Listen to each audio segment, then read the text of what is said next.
Will the real man, I want to know. I come to talk to the real man. The man that makes sacrifices, the man that does great things, the man that brings in the bacon. Come on here. Can I talk to some real man up in here? I know it's just a few of us, but can I talk to some real men? I'm going to get on you women later, but I'm going to talk to the men now. The real man that does what he says he's going to do. He holds up his end of the bargain. Come on here. And the woman don't have to raise 8 children. Come on here. And hoping that he come home tonight. Y'all not going to talk to me. I know this getting tough. Come on here. They acting bougie right here. I'm going over here. The real man standing up and being what God. Oh, I see some already standing up. The real man that ain't lazy. Y'all not going to talk to me here. I know this tough. But God gave it to me, so I'm going to give it to you. But can the real man stand up and say that I am chosen, I'm called of God, I'm an anointed vessel of honor, I love God, and God loves me, and I'm going to stand up and be somebody that God can call a real man. And of God, I believe God is tired of the whips. Come on. To have a piece of man. The man can't come home and take care of his family. But you wonder why another joke around the corner, Joe Blow, is taking your job. Y'all asked for the wrong preacher tonight. And Joe Blow don't mind taking your spot. Amen. But she's just waiting for you to make a mistake. And he gonna slide right in your spot. And talk real smooth to your own wife. Y'all not talking to me. And you wonder why your wife acting funny. Y'all not gonna talk to me here. God, she only wants you to touch her. But Joe Smo done got his little spot. But hallelujah, let me tell you one thing. When you find a real man that's anointed of God and a woman that's chosen by God, you don't ever have to worry about that. Because guess what? I can go to Africa tomorrow and stay for a whole month, and my wife will be waiting on me when I get back home. Y'all not going to talk to me here. That's a real man. Somebody shout, real man. Bruh, always didn't have it that way. You're not going to talk to me yet.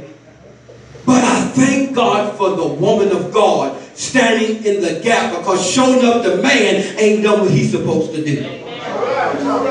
Can I break this thing down tonight?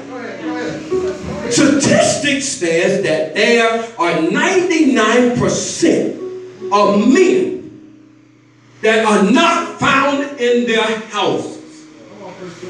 There is 102 men that are laying on the streets.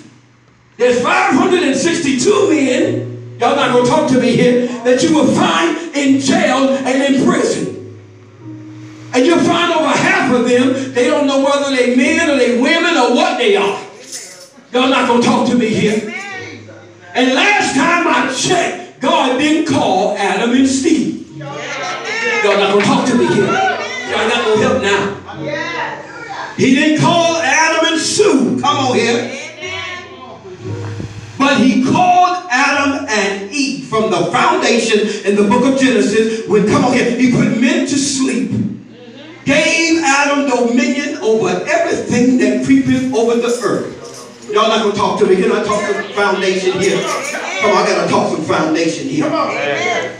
And Adam was called to name everything in the garden. Mr. B, Mrs. B. Mr. Horse, oh, Mrs. Horse. Mr. Fish, Mrs. Fish. Adam was called to name every single animal. Why? Because God gave him the dominion. And anytime man got power and he got dominion, he can run some stuff. Can I talk to a real man here? So God placed Adam in the garden. But after, you know the story, when all of that was said and done in the nutshell, God said to Adam, God, I got to give you somebody like you. Amen. And that's when God made the first surgery, took the rib from, come on here, Adam, put him to sleep. Y'all not going to talk to me here. And put him to sleep, come on here, and took out the side of his rib, a warm man. And when God presented him, amen, his first bride, he said, wow, I'm sure what a woman. And women have the tendency, amen, to always overpower the man. Why? Because the men were not in place. And I tell folk everywhere I go, if you're not in place, the devil's in place. Amen. So in other words, if you're out of place, the devil's in place. So God strategically put him to sleep, took a rib from him, and made a woman. Now they are able to walk in the garden, but then God gave instructions. Anytime you're in God's presence, He's going to always give you instructions. He's not going to ever let you walk in His presence and be in His garden and not give you instructions. He said, you can eat of everything in the garden, but there's one tree that sits in the midst of the garden. I don't want you to touch that. But Mrs. Eve had to be a woman. But see, when it all was said and done, Apostle, God didn't talk to Eve. The Bible said that He waited to the cool of the day. I'm just skipping along. And came down and He talked to Adam. And He said to Adam, Adam, where you at, man? Come on now. In other words, where's the fellowship that we had? Where's the union we had? Come on here. Come on here. I gave you dominion. Why aren't you not in place? And anytime you're out of position, that is just right for the devil to step in. Come on here. So now, Adam, where you at? God is calling on the church for strong men to stand up and be what God. Y'all say this a men's conference, right? Am I talking to the men? God is looking for men to stand strong. Raise your voice every now and then. Y'all not going to talk to me here. Get loud every now and then. I don't know how that work out with some of y'all. Come on here. If I raise my voice too much, boy, look, that woman back there, Jesus' sister, come on here. Amen. I'll be in some trouble. Y'all not going to talk here. See, I'm taking my time too here, but I'm not crazy either. Come on here. I got to go home with this woman tonight. And I ain't sleeping in no doghouse. Y'all know I had somebody to talk to me. So I'm trying to walk this thing easy. Come on, y'all. I can't come stay with none of y'all. Come on, I had somebody. But God is looking for somebody that's going to do what's right and tell the truth of the matter. If the men would step back in place, the woman, come on here, would step over and let the man have it. Oh yeah, they told me that. They said, man, if that man, that husband of mine would get back in place, oh my God, I wouldn't even be in the position I'm in. Not that I'm taking anything from the women. Y'all not going to talk to me here. Amen. The woman was the first one to pucker. I wish I had somebody. So don't you put your mouth on the woman. Come on here. Amen. I wish I had somebody to talk to me. Amen. So don't you put your mouth on the woman, because the woman is sensitive. And they have a real true relationship with God. Amen. And so don't put your mouth on the woman. Talking about the woman shouldn't preach, they shouldn't say nothing, some authority over man. Come on, you got that from the book of, come on here, in the book of Timothy, when Timothy told him to keep silent. Say anything you need to go ask your husband. Come on, somebody. Amen. Because it was keeping ruckus up in the church. That's why he told him that. He never said that you couldn't preach. Amen. But men use that. Come on, a woman shouldn't be up in the pulpit preaching. You don't know, if it wasn't for women, the men sure ain't around. There wouldn't be no church. Amen. They looking at me funny. I wish that man in that back should sit down. But here, David said here in this book of Psalms, David could praise God because he was a praiser. David had went through every dilemma that you could think of. Come on here. David, come on here, was a man that was pleasing to after God's own heart. David had a repentant spirit. That's why David could always go before God and say, "Oh Lord, how excellent is thy great name above all the earth." That's why David could do that. David was able to defeat the giant. Y'all not going to talk to me here. Amen. He was able to defeat the bear. Y'all not going to talk to me here. He was even able to defeat the lion, and also he cut the lion's head off. So he was a mighty warrior. But listen, check out David. David had a sad story from the beginning. David messed up in every area of his life. I'm talking about a man, David. He messed up, and his best friend Jonathan told him, said, "Listen, buddy, you the man." And so when David messed up, David knew how to get back in the presence of God. Listen, men, when you mess up, go back into the presence of God and ask God to help you. Amen. Come on here. Pastor Paul said it clearly in the Romans 3:23. He said, we all have come short of the glory of God. So don't think that you all a bag of chips and a honey bun and an ice cream too. Amen. You mess up, go back, come on here, and start your first work over again. Men, God is looking for you to stand up and be what God has called for you to be. Amen. Stop selling for less, men. Get some backbone in you. Come on here. Stand up straight and put your shoulders up. Come on here and pull your pants up. I wish I had somebody. Come on here. You more than just your pants hanging down. I wish I had somebody talk to me here. Saw a young man one day, hadn't been long ago, running to the bus stop, got his pants hanging all the way down here and got a belt around him. I said, Lord have mercy, why don't he just pull the pants up and put the belt on? And he would just run to the bus. Oh, I wanted to stop him so bad. Say, man, pull your pants up. They couldn't even come in my house with their pants down. Y'all not going to talk to me. They ain't coming in my house. See, they ain't like me, because I'll tell you, I tell them straight, man, pull your pants up.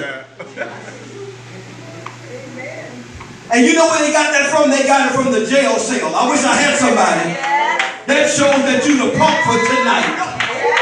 Y'all not going to talk to me here. See, y'all, come on here. You his man for tonight. Come on here. I ain't never been in jail. Don't want to go to jail. Come on here. I better pray the preacher stay safe. Now, I ain't going to jail, not this old in my life. Come on here. I done stuff I probably should have went to jail, but Amen. I didn't escape now. I done some stuff now. I just didn't get caught. Tell somebody I just didn't get caught. And you done some stuff too. You just didn't get caught. Let's just be real. You done some stuff. Come on here. Don't you fool yourself. You done some stuff. And you done some stuff right in the church. But David could say, oh Lord, how excellent, or how great, or how wonderful, or how great is your name in all the earth. David said on one occasion, Psalm 105, he said, bless the Lord, O my soul, and all that is within me. Bless his holy name. Y'all not going to talk to me here. Oh my God, David said in Psalms 34, if it had not been the Lord who was on my side, oh my God, I probably would have lost it. My mind probably would have been gone. But because somebody shout, because of the grace of God, I'm standing here. I wish somebody would jump up and say, yeah.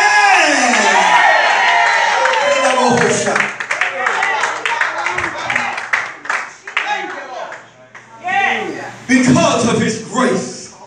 That's why I'm still here. Come on here. When you mess up, just go back and ask God to forgive you. You ain't got to get before no purgatory and tell no preacher or no preach your sorrows and, oh, priest, I fornicated with this girl last night. The devil is a lie up in here. That priest drinking some liquor, he about ready to get a boy himself. But oh Lord, how excellent is thy name. And David could say this because David, amen, defeated everything that he came against. And that's why he can say that. So he said, "Oh Lord, how excellent is thy name in all the earth." Understanding that you have to put yourself in a place. In the book of Psalms 1, it says that about being in a scornful place. That means being in a dark, lonely place. And doing what the other folk do. You can't do what they do. Come on, can I talk to you here? Jesus Christ walked this earth. Come on here for 33 years and a half. And in 3.5 years of his ministry with 12 disciples, he learned how to walk this walk perfect. No, you're not perfect. We're striving to get to perfection, but you can't do what they do in the scornful.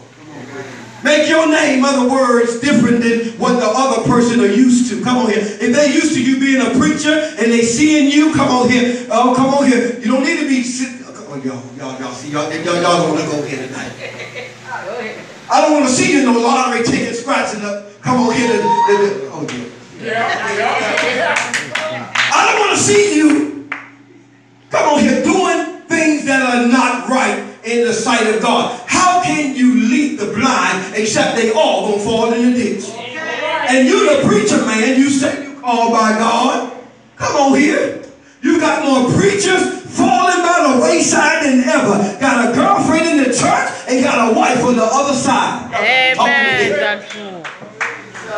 I don't know what Teddy Pendergrass was saying, but you better cut on them lights. Come on, turn off the lights. You better turn them lights on. Come on here so you can see where, I wish I had somebody, so you can see where you're going. You turn them lights off, you got some trouble up in there.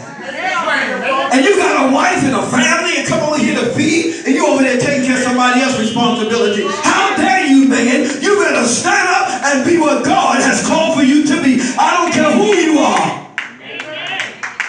Prophet, apostle, Ephesians 4:11. I know about that.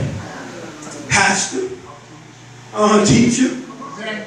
But you notice he called the apostles first, and then he said the prophets next. Why did God do that? Because those are the foundation of the church. That apostle, he establishes the house and establishes the church. And that prophet forewarns to tell you about your mess. I tell them all the time, don't prophesy to me no house. Come on. I don't want to hear you telling me I'm going to get a brand new car. Come on. I don't want you telling me I'm going to get $1 million in the bank if I give you $2 million. That's right. All you got to do is pay your tithe and offering and sit back and watch God. He'll bless you.